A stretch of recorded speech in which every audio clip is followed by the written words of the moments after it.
The Office of the First Lady of the Republic of Sierra Leone, in collaboration with the United Nations Population Fund, organized the second National Consultative Forum of Traditional and Religious Leaders on Maternal Mortality and Morbidity Reduction in Sierra Leone.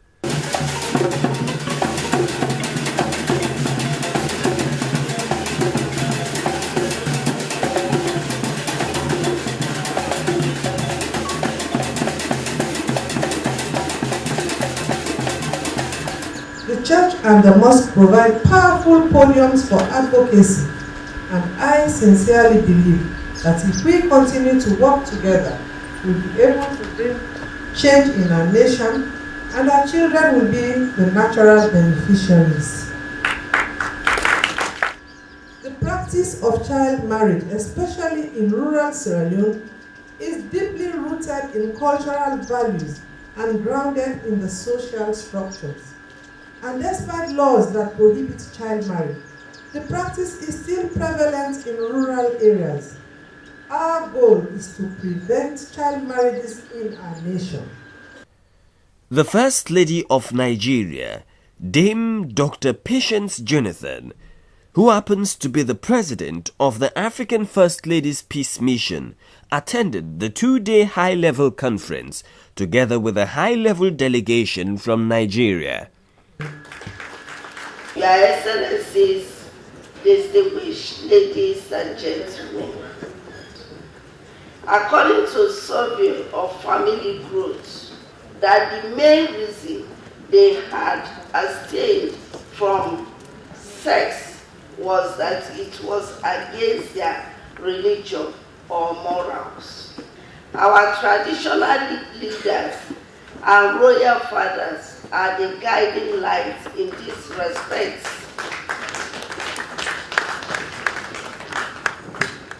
The position you occupy traditionally acts as a bond holding the fabrics of our society together. I will therefore plead with you to take interest in the teenage boys and especially the girls we are the men.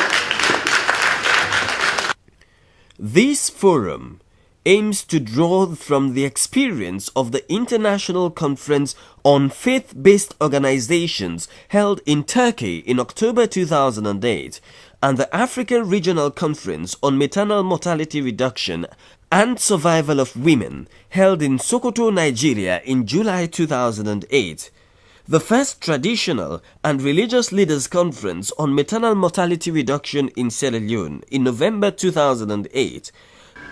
This second consultative forum is a follow-up action to the campaign for accelerated reduction of maternal mortality in Africa that was launched in May 2010 in Sierra Leone.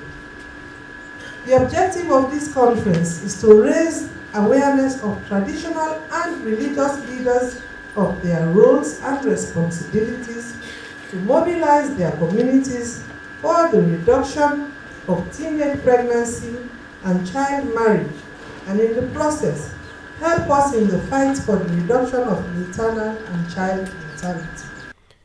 The Office of the First Lady has enhanced the efforts of a new approach to reducing maternal mortality in the country. Let me emphasize that we must put an end to child marriage. We must work hard to change attitudes in families and societies at large. We must seek to have all children, girls and boys, recognized as valuable members of society rather than economic burdens. Join my sister, Dame Dr. Patience Jonathan, and myself to raise the awareness of this tragic institution called child marriage. Teenage pregnancy has multiple causes and diverse consequences. That is why I set up a multi-sectorial committee involving all concerned ministries as well as stakeholders among the UN agencies, donors, NGOs, civil society organizations, and many more. I gave this committee the responsibility to develop a comprehensive strategy addressing teenage pregnancy. I wish to commend the First Lady for organizing this traditional and religious leader forum on addressing teenage pregnancy and child marriage immediately after the launch of the national strategy by the President. Let me assure you that UNFPA at country level will continue to support your effort and passion for the sexual and reproductive health of the women and girls of Sierra Leone. I will also assure you of the availability of the regional office to give the same support to you. The main theme for the conference was the role of traditional leaders in the reduction of teenage pregnancy and child marriage in Sierra Leone. Traditional and religious leaders were able to make statements on what works in their communities. In addition to the primary participants, that is, the chiefs and religious leaders, a number of other relevant individuals were invited to participate in the forum. Key persons such as the head of the Sowe Cultural Group, the high-level delegation from Nigeria, young people and line ministries all attended and gave full participation. We targeted traditional and religious leaders because we knew they are influential change agents in society. Since then, we have continuously engaged traditional and religious leaders throughout the country in our programs of teenage pregnancy, child marriage, and family planning and positioning. Religious groups share a lot in common in Sierra Leone. As religious communities, we share a lot in common. For instance, it is a tradition for both Christian and Islamic prayers to be said wherever there are opening formalities at a public ceremony, as was done this morning. Today, we see a lot of interfaith marriages. It is common for one wedding ceremony to be held in both church and mosque whenever the spouses are from different religions. Religious tolerance has been the foundation in creating a harmonious nation. Mrs. Sia Koroma is making noteworthy strides in rebranding her country's image and supporting her husband in building a promising future for Sierra Leone. Teenage pregnancy threatens the prosperity of nations. It leads to tremendous long-term suffering in a country and blights the destiny of mother and child. It denies girls the benefit of education and compromises a country's ability to ensure gender equity, enhance growth, and transform itself. Teenage girls must be schoolgirls and not mothers. They must be book carriers and not baby carriers. She has undoubtedly brought hope to her compatriots. She is determined to make a positive impact and gainfully contribute to Sierra Leone's nation-building efforts. I sincerely believe that when women are given real choices in reproductive lives, and when they are provided access to the information and are empowered to implement their choices, they will make the right decisions for themselves, for their families, and for their communities, for their countries, and for the world at large. The hopes of our children and mothers are hanging in the doorway, looking for direction. Let us not disappoint them. She gave us hope as a woman for gender equality.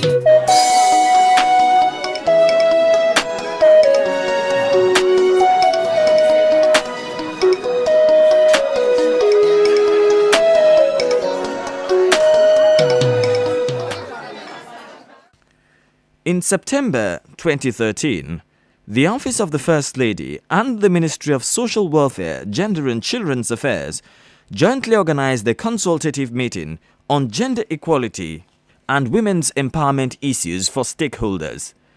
The meeting was hosted by the First Lady at State Lodge. The meeting aimed at providing a strong policy and legal framework for the attainment of gender equality and the overall empowerment of women in Sierra Leone. And I would therefore like to call on all the gender-friendly government ministers and members of parliament from the opposite sex to work hand in hand with us to attain this monumental goal. This is perhaps the greatest legacy we can leave for generations to come. The women of Sierra Leone remain equally grateful to the international donor community, non-governmental organizations, both local and international, for providing the much-needed financial support for all matters pertaining to gender equality and women's empowerment over the years. We want affirmative action. That is the only way. I'm happy they are working at it. Over the years, strenuous efforts have been made by various women's groups in working towards the enactment of a gender equality bill. It now seems that the women of Sierra Leone are within a heartbeat of achieving this feat. Recalling His Excellency's commitment in the Sierra Leone Poverty Reduction Strategy, Agenda for Change 2008 to 2012, that is page 95, to introduce a temporary affirmative action plan that stipulates at least a 30% quota for women in elective and appointed positions as recommended by the Beijing Platform for Action and TRC. It is hoped that the involvement and full participation of the First Lady will lend credence, give the necessary political will, and help mobilize social and economic support within and outside Sierra Leone for the enactment into law of the Gender Equality and Women's Empowerment Bill.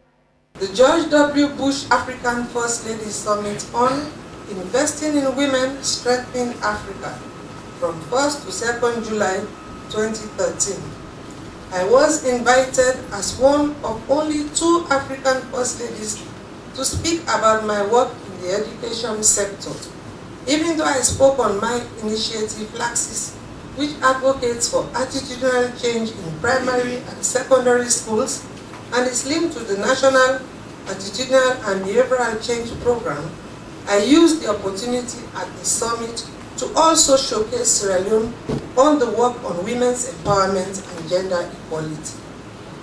Mrs. Michelle Obama was the special guest at this summit, and I had the opportunity to interact with her, the Honorable George Bush and Mrs. Dora Bush at closed-door meeting.